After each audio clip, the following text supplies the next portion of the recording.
Welcome to Sunspots, where we highlight the many ministries and missions happening on the surface of the sun, that is, the Synod of the Sun.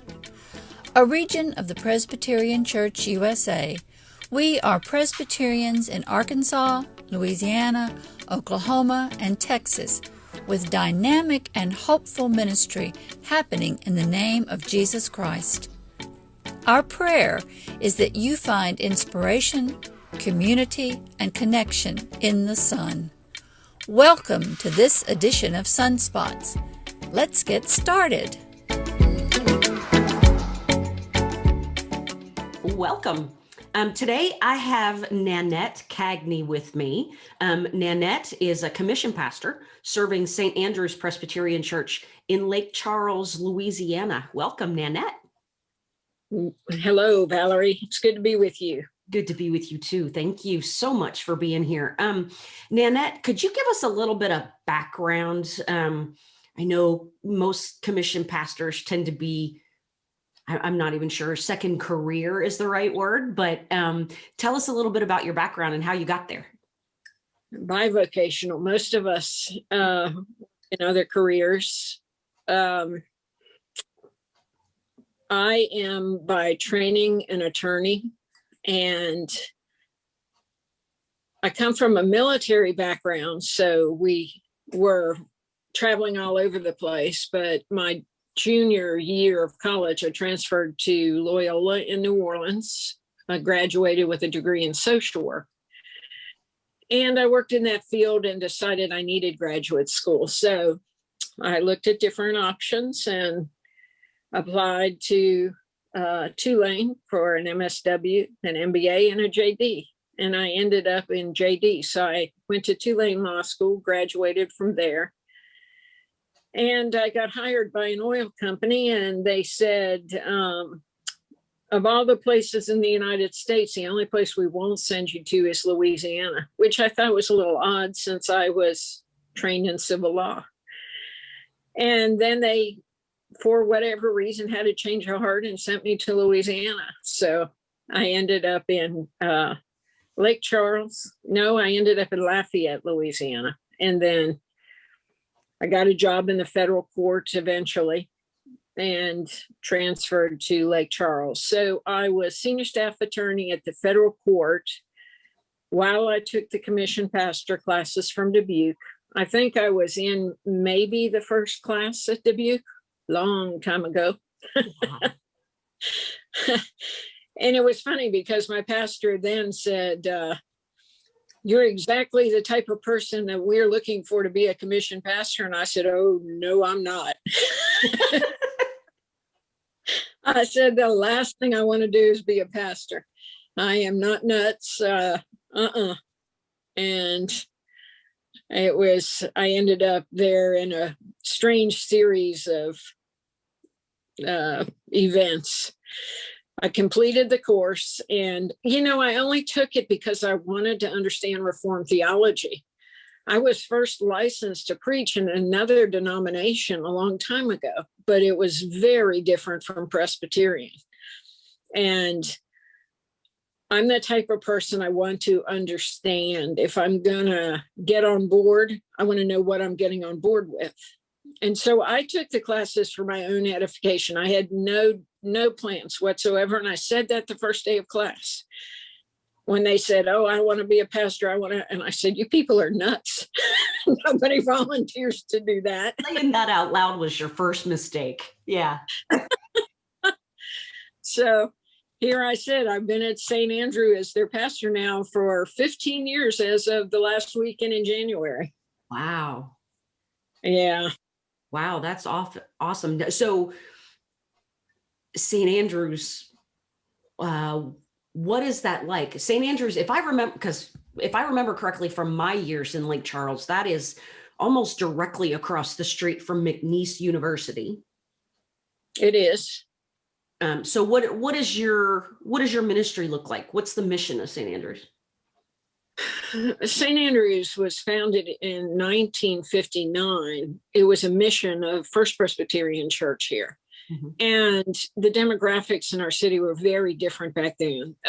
Chenault was an Air Force base, and there was a need to have a campus on the south side of town. And so they bought land adjacent to McNeese. And the idea then was that it would draw military personnel from Chenault, and it would draw college students. The military base has long since closed, but we have had an active college ministry at McNeese since, at least since I've been there. It's been tried off and on throughout the years, but we had a pretty good relationship going with college. Now, COVID's kind of messed things up as far as that goes. You know, we can't do the gatherings we would do. I have not yet figured out how to do college ministry in a pandemic. And, you know, besides the pandemic, after the hurricanes, the campus had millions of dollars of damage. So the students haven't been there anyway. They're just beginning to come back. Yeah. So let's talk about that a little bit. So in 2020, there was a pandemic and there were 3 hurricanes to hit South Louisiana. Was Lake Charles affected by all 3 of those? Lake Charles was pretty much destroyed by Laura, widespread damage. And then we had Beta, but Beta didn't do too much damage. And then Delta came in, and the people who, for the most part, didn't have damage, that extensive damage from Laura, got it from Delta. So we were down for the count. I mean, no community can sustain that kind of widespread damage. It's been tough. We kept telling ourselves, we just need to get through 2020. We just need to get through 2020. We get to 2021 and we get the polar vortex. It's not just Texas that got hit with that freezing. I know. Every presbytery in this synod was hit by or affected somehow by that snowstorm. So how are the people of St. Andrews doing? How is this affected your ministry, and what's come out of it for you to this point?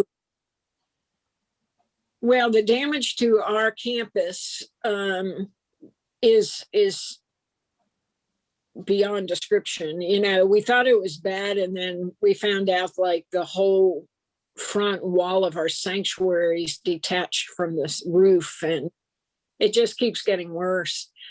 But it's been good in that we have a real appreciation for what I think everybody took for granted before the pandemic. And, you know, we are a frighteningly friendly congregation. I've had some folks that were friends visit, and one couple I remember didn't come back, and when I saw them, I said, "Why not?" And they just said, "You people scared us," because we hugged and we talked, and they just weren't used to that. But so the pandemic's been really hard, and everybody has been saying, we just want to get back together. And so with a hurricanes, everybody's homes had damage. Some of our younger couples, totally lost everything. But many are still working on their houses. And then we have the church issue, which all of our buildings were damaged. Thankfully, the administration building had the least amount of damage. So we've got our offices in there and we can work in that building.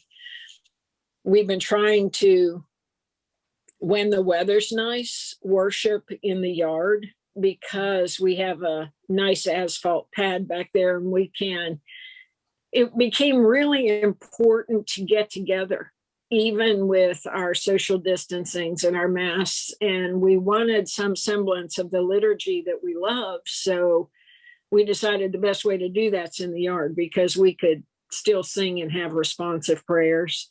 Mm-hmm. But it's been interesting because like at Christmas, I was trying to figure out, how do you do Christmas in a pandemic with a destroyed church? And I heard from our youth at our church, and they said, we can't do this. We need to get together.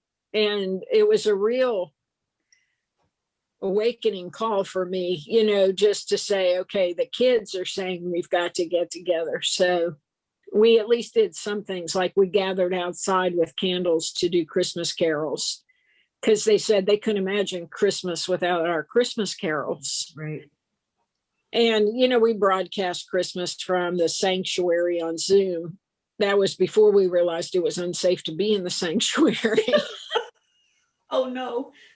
So because of the pandemic, you and I were on a call a few weeks ago where you mentioned that your congregation has actually been serving the community in ways that they weren't doing before. Tell me more about that.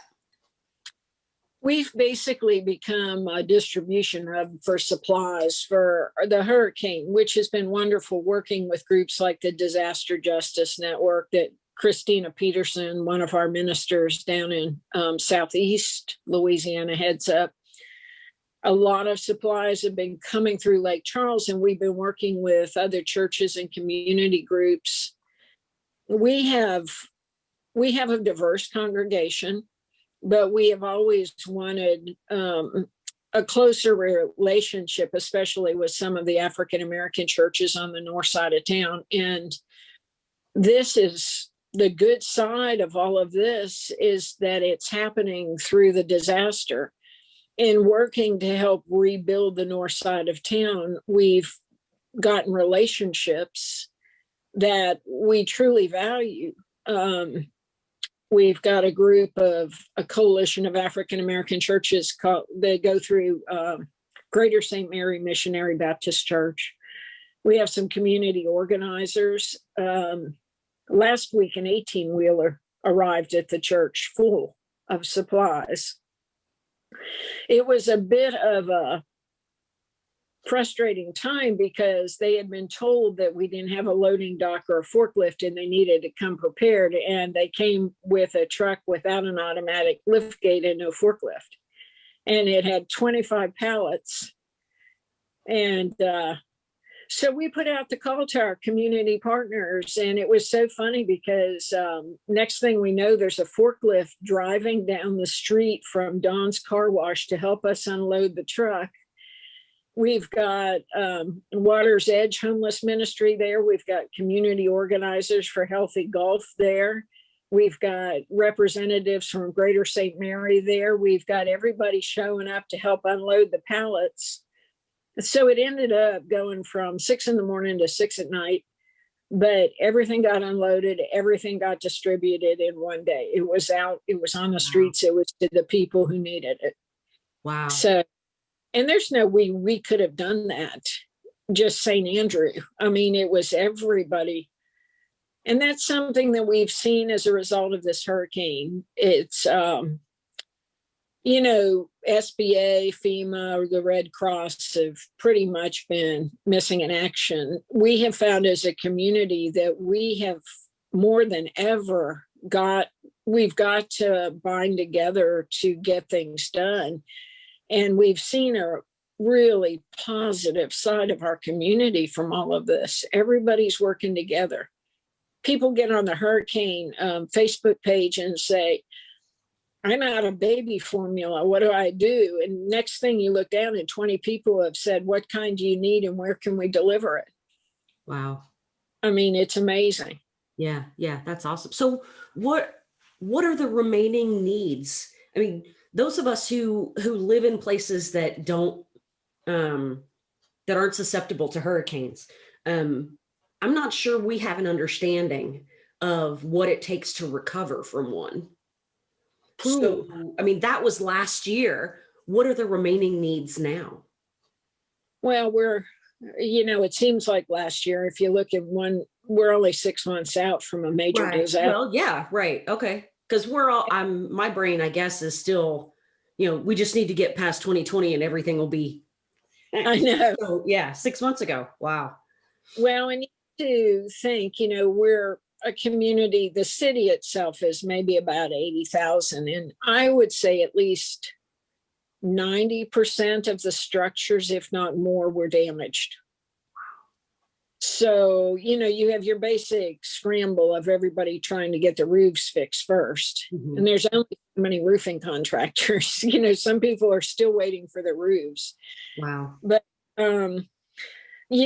this is a perfect storm between COVID, the closing of restaurants, the service industry, the economic impact of that, put together with the hurricanes of restaurants and stores that couldn't reopen even if the pandemic were gone, because now they're all damaged and their inventory's been destroyed.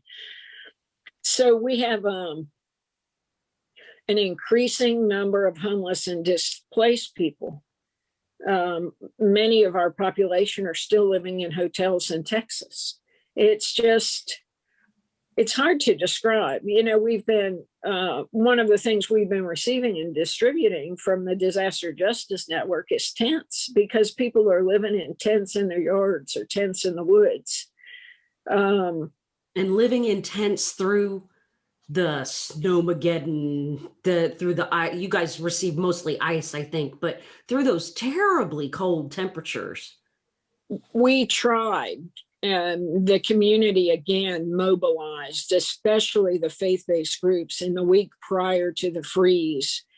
And through the grace of God, I think we got almost everybody out of tents and out of the woods and streets into hotel rooms, which was a challenge in of itself, not just financially, but half of our hotels are destroyed. And so the hotel rooms were filled with contractors and insurance people. So if you could find a hotel room, the surcharges they added were astronomical. And here we were scrambling, trying to get all these folks off the street. But we did it, and nobody died from exposure, which was the goal. Right. I mean, it was the goal.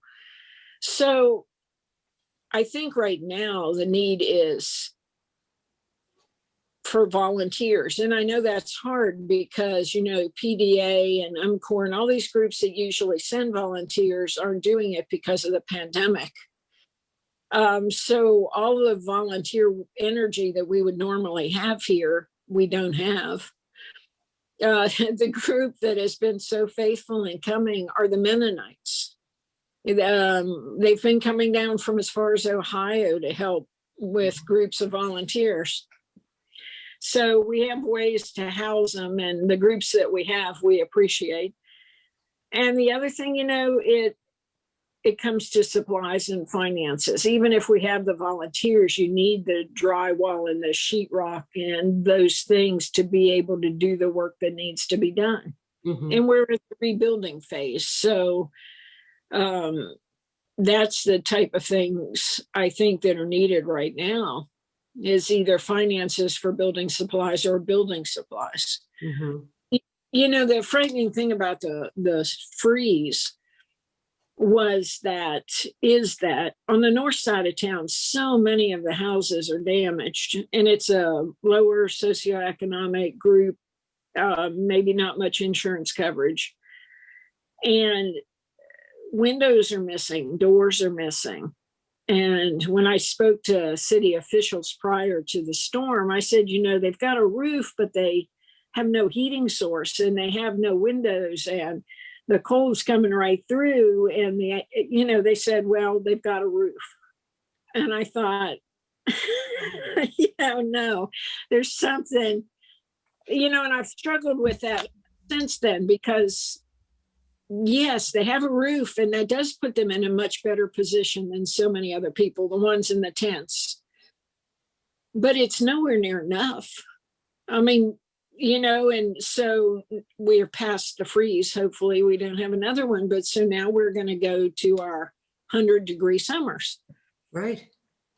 It's a bad situation. I think realistically, it'll take 10, 20 years for this community to recover. So what can people who are listening and learning about the situation in Lake Charles, what can we do? What can people do in response to the need? Send us volunteer groups. I know with COVID, there's a question about there, but you can still work safely, and we still have safe places to put people, albeit smaller groups. We do need volunteer teams. Mm-hmm. And again, if there's a way, if you have the resources or the ability to gather building supplies, that's the thing that we need, whether it be nails or, sheetrock mud or whatever. Because as I said before, even if we have the volunteers, if we don't have the materials to rebuild. And the contractors, you don't have the contractors right now either, right? Well, we have tons of contractors that descended on us, but then you have the scammers mixed in. Right. And the need far exceeds the number of available contractors. Mm-hmm. It's just too extensive. Wow. Okay. So we will put the call out for volunteer work groups and for supplies, and we'll do everything we can to help get the message out about that. I hope you've been enjoying this episode of Sunspots. Most of us, especially in these times, need to hear more about the work of the Spirit. Places where the energy has caused a solar flare and made big impact. It could be in your local congregation, presbytery, or any ministry context. Send that good news and ministry ideas to the Synod at sunspots@synodsun.org. Now, back to the show. One of the other things I wanted to talk to you about today is the Empowering Commission Pastors Network. Pre-pandemic, there was quite a movement among this network in the Synod of the Sun to provide a conference, the Empowering Commission Pastors Conference. And there was a lot of press about this, and there were over 350 people registered for this event that was going to provide opportunities for commission pastors, those who are already commissioned, those who are considering a call as a commission pastor, to come and be, educated and connect and learn about the different situations, what it means to be a commission pastor in different presbyteries, all the different locations in the country. And we were excited. And then the pandemic hit and all of that had to be canceled. I'm interested to hear from you about what do you think are the unique challenges of commission pastors that specific event was set up to address? Well, I think there's a growing number of commission pastors in the PCUSA, and there was a huge need for networking. We needed to get to know each other. We needed to familiarize ourselves with each other's ministries and seeing how people were doing what they were doing. I tell you, we planned for, I think, 2 years before, and we were supposed to have the conference in May. So it was such a disappointment. But even those of us who were on the Empowering Commission Pastor Steering Committee formed such a strong bond, to be able to pick up the phone and talk to each other, to support each other. I think the way the PCUSA has been historically, like GA, they are built for supporting teaching elders in their ministry. So this new thing or semi-new thing of commissioned pastors, we're somewhere out there in a gap, and there's a huge need for support with a growing number. As you said, 350 signed up for this conference, but now these weren't all from the Synod of the Sun, because it quickly morphed into a national thing, because the need is so great. And we had so many workshops planned and worship planned, and it's just and conversations among and with mid-council leaders that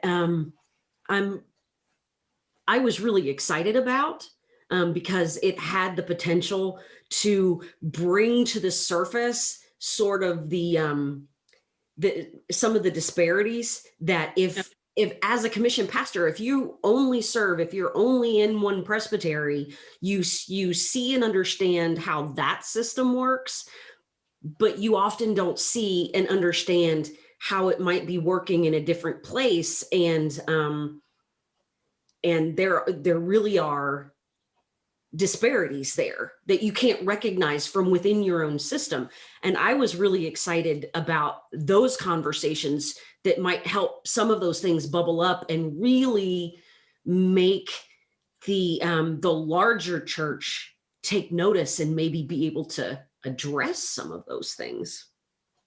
I'm very fortunate in that the Presbytery of South Louisiana, there's been nothing but support. It's a totally supportive presbytery, and there's a mutual respect between teaching elders and commissioned pastors. And I found in some of the national meetings that I've been in that that's probably the exception, not the rule. And I think it would be so frustrating. It's hard enough to do the job we're doing, but it would be so frustrating to be in a presbytery where the support wasn't there, because the need for the commissioned pastors are there as our congregations are getting smaller. So many of them are not able to even meet the minimum package for the teaching elders. And most of the commissioned pastors are bivocational. They're either, some are retired, some are still working. Like I still worked at the federal court for 10 years of the time I was being a pastor at St. Andrew. Oh, I didn't know that. Yeah, I had 2 full-time jobs. They tell me the job at the church is part-time, but I don't think there's such a thing as a part-time pastor. I'm not convinced. Right. There's part-time pay.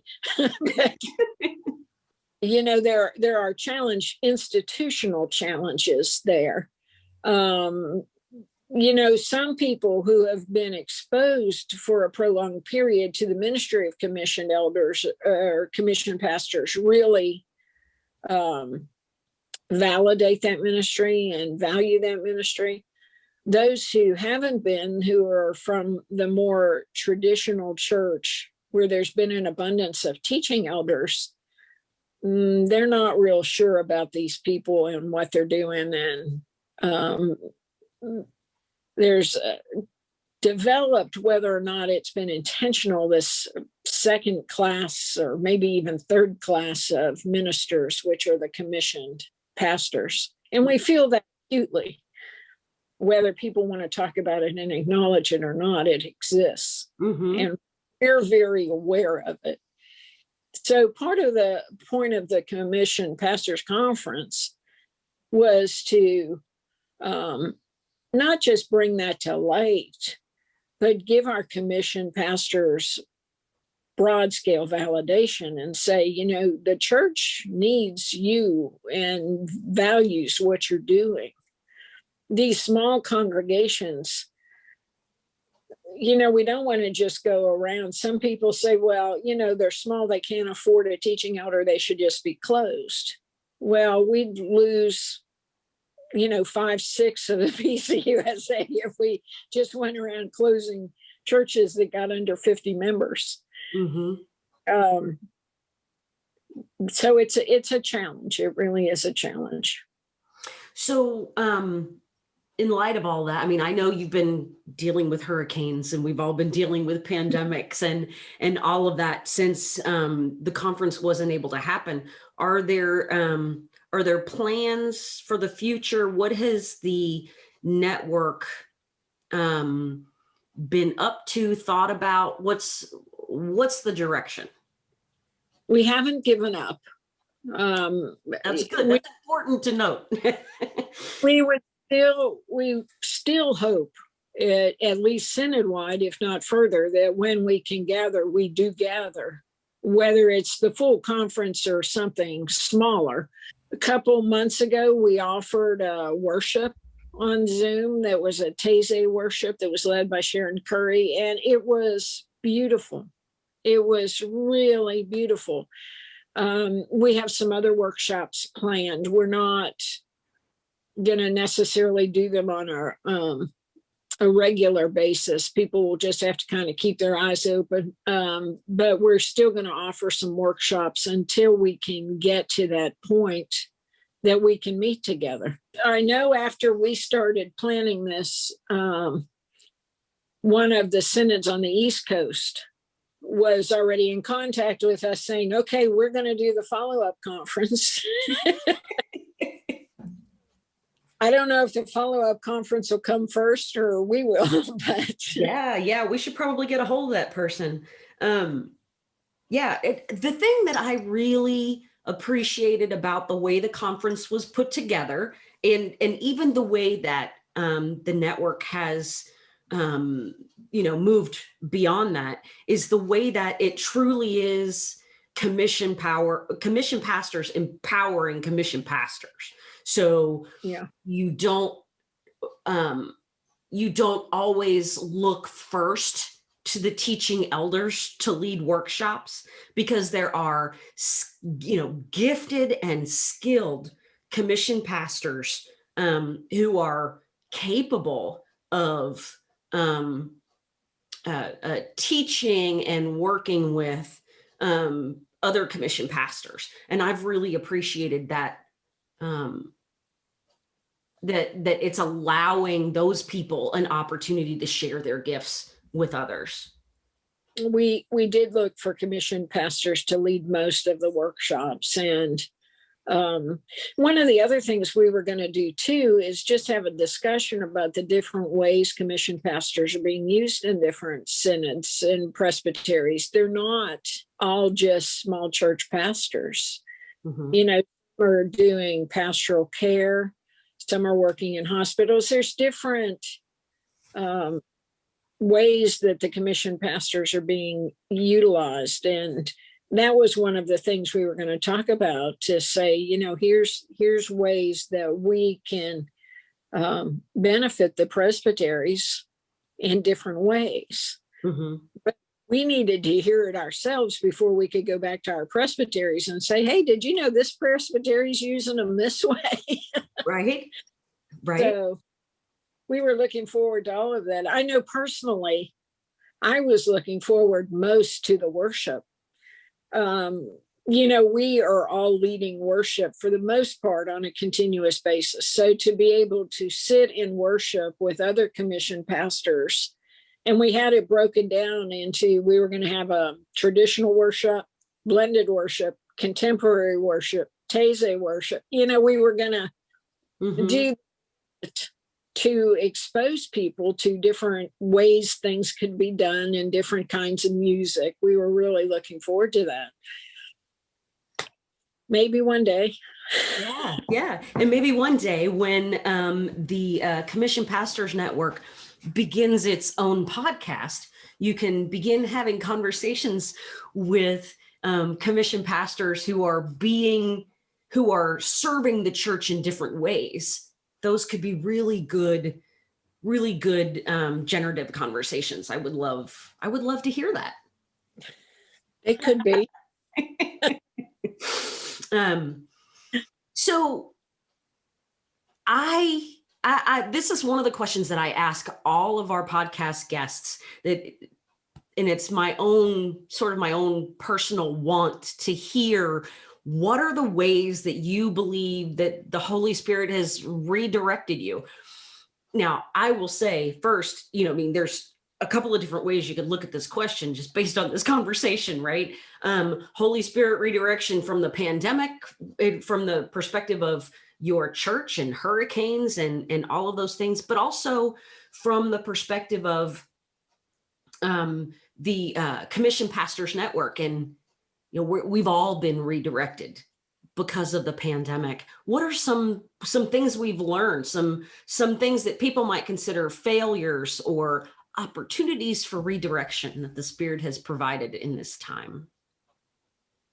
Well, first of all, with the pandemic, I think the redirection, if we can put it that way, is a new or an increased awareness of how much we mean to each other. To be able to sit next to each other, to hear the word together, to praise, to hug, to fellowship together. I think we were doing it so much, we were taking it for granted.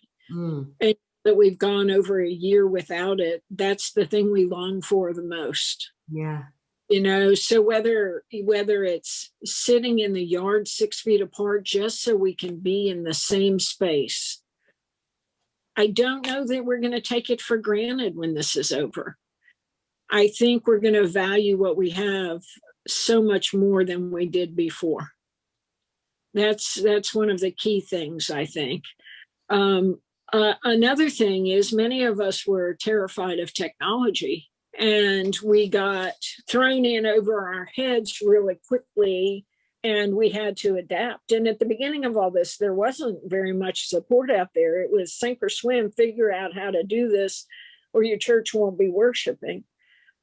And so it stretched us. Right. And immediately when the lockdown first started, that was one of the first things that we as a synod did for the Commission Pastors Network. Yes. Right. Was offer the online worship workshop. Yeah. Or wonderful workshop for us, and the do's and don'ts when you're on camera, and some really basic practical things came out of that workshop, and a lot of us looked at that, watched that, although I think our eyes were crossed and rolled back in our heads. That's probably true, right? And I think this is a lasting change. There are many of us, for us, as an example, I can't see that we're going to go forward without an online component. Even when we gather in worship, for those who are, not feeling well or who are older and can't get out of their homes, they're all used to being on Zoom now. We're going to have an online component. It's not going away when we can open the doors again. Right. And another thing for us out of all of this is we were knocked down, pretty far down, with all the destruction and all the challenges that came from the past hurricane season. And we realized more than ever how important mission was for us. We could have easily turned inward and said, just licked our wounds and said, we've been knocked down, y'all. You come help us. We're, right.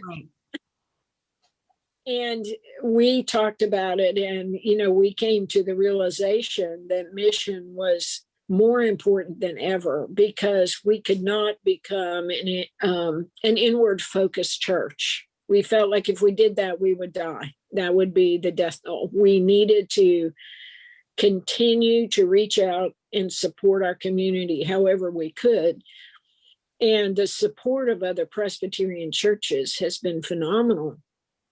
Right after the storm, we got an abundance of gift cards, like to Home Depot. And it strikes me, one of the churches who was most supportive of us is a church over in Florida that had been wiped out from Hurricane Michael 2 years before. Their pastor called me and reached out to me, and her congregation sent gift cards. We got gift cards from a little church in South Carolina. But we could give those to our members, which was a lesson in and of itself, because these folks are used to giving. Receiving's a whole nother thing. Yeah. And, the person who's in charge of mission right now for our church said, it's really hard to consider that sometimes in this process, we are the mission and we need to learn to do that. And that was another growth time for us. Mm-hmm. But so we were able to share those gift cards with our congregation for repairs of their homes because everybody needed it. And we were able to share them with the community as well. So the support of the other churches has been phenomenal. Again, sometimes we take it for granted that we're a connectional church. And, we're not happy when it comes time to pay our annual dues, our assessments. Our per capitas, all of those things. Yeah. Yeah, but that's part of being the connectional church. We're in a denomination and there are needs of the whole and there are needs of the individual members of the whole. And we've seen all of that in this process. So, there's a lot of upsides of it. Yeah. We don't like being the mission. But like you said, there are good lessons in all of that. Yeah. So aside, we talked about, the needs of the community now as you continue to recover from hurricanes and snowstorms and those things. By the way, if you're able, send volunteer work groups and supplies. But as it relates to the Commission Pastors network, what is that ministry's greatest challenge right now? I think the greatest challenge is we need to be able to get together. Yeah, everything. Last month or a couple weeks ago, the steering team got back together on Zoom for the first time in a few months, and it wasn't with an agenda. It was just because we needed to get together. Mm-hmm. It's hard when you work together and you build relationships, and all of a sudden the world's turned upside down, and you can't do that anymore. We need to not lose our momentum. It's hard to keep it in the midst of all of this. Mm-hmm. But the need hasn't gone away. In fact, it's probably bigger now, right? Well, yeah. When we can get together, the need will be even greater. And we'll have war stories about how we survived the pandemic and the hurricane and the ice storm. Mm-hmm. As a result of the ice storm or the freezing temperatures, we like other folks in Texas didn't have water for a while, but it was a hurricane problem because so many of the structures in our town have been vacated because of damage that they didn't know all the pipes were burst inside those structures. They had to bring in the National Guard to try to locate water pouring out of abandoned houses so they could turn them off at the street. Oh. It's continuing hurricane problem. Oh no. So okay, well, you've already issued a call to action for the hurricane recovery. Send work groups, send supplies. Is there anything else you would want people to do as a result of hearing about the damage and the challenges in South Louisiana, or even about the Commission Pastors Network and how they can be involved in that? Well, as far as damage in our community, we still get your prayers. I mean, that we still need very much on all fronts. Mm-hmm. And I would say just watch the Presbytery of South Louisiana has a publication called the 1020 that's put on their website, and the Synod of the Sun has various publications. Just keep an eye out on those, because when we become aware of specific needs in the community, we're posting them. Okay. That's the only way we know to get the word. So we're doing that. And with the commissioned pastors, I'd say if you're a commissioned pastor and you became one, especially after all this happened, or you're not a part of the network, contact the Synod to get on the commission pastors list, so that when we crank back up or we offer these workshops, you'll know about them and you'll be able to participate in them. Super. Well, thank you, Nanette. Thank you so much for being with us and taking time out of your day. Very busy, I'm sure, recovery day. I appreciate you sharing stories of St. Andrew Presbyterian Church in Lake Charles, as well as about the Commission Pastor Network. Well, thank you, Valerie, and we appreciate all the work you're doing.